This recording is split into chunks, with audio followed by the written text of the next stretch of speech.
নমস্কার, আমার চ্যানেলে সকলকে স্বাগত। আশা করি আপনারা সকলেই ভালো রয়েছেন, আমরাও ভীষণ ভালো রয়েছি। আজ নতুন একটা ভিডিও নিয়ে আপনাদের সামনে উপস্থিত হয়েছি। পুরীর ট্যুর নিয়ে আমি আপনাদেরকে কিছু কথা বলবো। 2 দিন 3 রাতের জন্য কত টাকা খরচ হতে পারে দুজনকার জন্য, সেই নিয়ে একটা ধারণা দেবো আপনাদেরকে।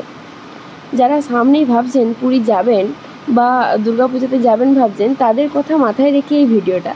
আশা করি আপনারা উপকৃত হবেন।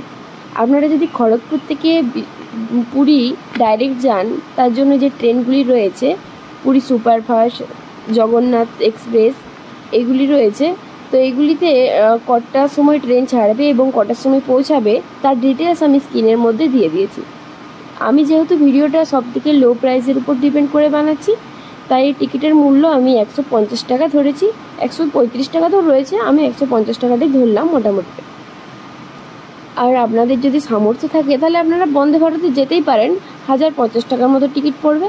আর আপনারা যদি বসে এতক্ষণ না যেতে পারেন, স্লিপার চান, তাহলে 350 টাকা লাগবে পুরী এক্সপ্রেস, জগন্নাথ এক্সপ্রেসে, বন্দে ভারতে নয় কিন্তু। যাই হোক, আমরা পুরী স্টেশনে এসে পৌঁছেছি। ওইখানে বিভিন্ন অটো রয়েছে এবং টোটো রয়েছে, সেগুলি আপনারা অবশ্যই বার্গেনিং করে নেবেন।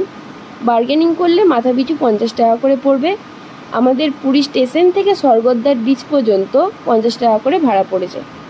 যাই হোক, আমরা আমাদের রুম বুক করে এসেছিলাম আগের থেকে অনলাইনে, আর এসে পৌঁছেছি আমাদের হোটেল গায়ত্রীতে। আপনারা এসেও বুক করতে পারেন। আমাদের দুজনকার জন্য ভাড়া নিয়েছে প্রতিদিন 800 টাকা করে, মানে মাথা পিছু নয়, রুমের প্রাইস ছিল 800 টাকা করে। এখানের ভাড়াটা সবসময় কোয়ালিটির উপর ডিপেন্ড করে হয়।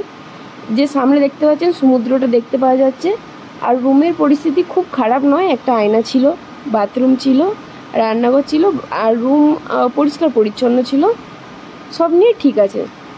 আসার পর আমরা একটু রেস্ট নিলাম। রেস্ট নেওয়ার পর আমরা খাওয়া দাওয়ার জন্য বেরিয়ে পড়লাম। খাওয়া দাওয়ার এখানে বিভিন্ন হোটেলে বিভিন্ন প্রাইস। আমি আপনাদেরকে সাজেস্ট করব, গায়ত্রী হোটেল থেকে সোজা এগিয়ে যাবেন, নবান্ন রেস্টুরেন্ট বলে একটি রেস্টুরেন্ট রয়েছে। খাবারের কোয়ালিটিও ভালো, আর খুব দামে, মানে প্রাইস খুব একটা বেশি নয়। তো আপনারা, আমি সাজেস্ট করব ওখানে আপনাদেরকে খাওয়ার জন্য একজনকার জন্য মাথা পিছু খরচ পড়বে 250 টাকা করে সারাদিন রাতে। তো আমরা খাওয়া দাওয়া করায় আসার পর রুমে আবার চলে এলাম, এবং রুমে আসার পর একটু রেস্ট নিয়ে নেব। রেস্ট নিয়ে নেওয়ার পর আপনারা কিন্তু অবশ্যই বিকেলবেলাতে জগন্নাথ মন্দির ঘুরে চলে আসবেন, এবং ঘুরে আসার পথে সরকারি যে বাস রয়েছে ট্যুর গাইডের, সেখানে যে অবশ্যই টিকিট কেটে নেবেন।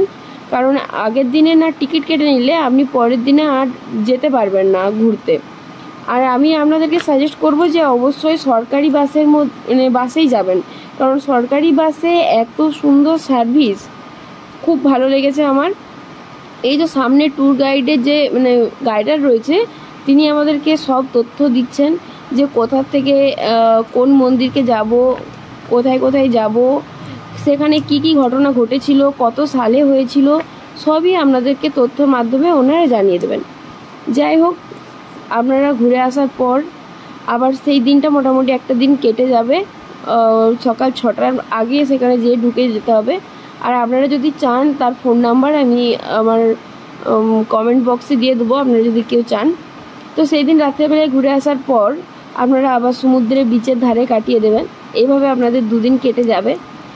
আর তৃতীয় দিন অবশ্যই আপনারা জগন্নাথ দেবের মন্দির এবং জগন্নাথ দেবের মামাবাড়ি, মাসিবাড়ি, অন্নভোগ গ্রহণ অবশ্যই করে নেবেন।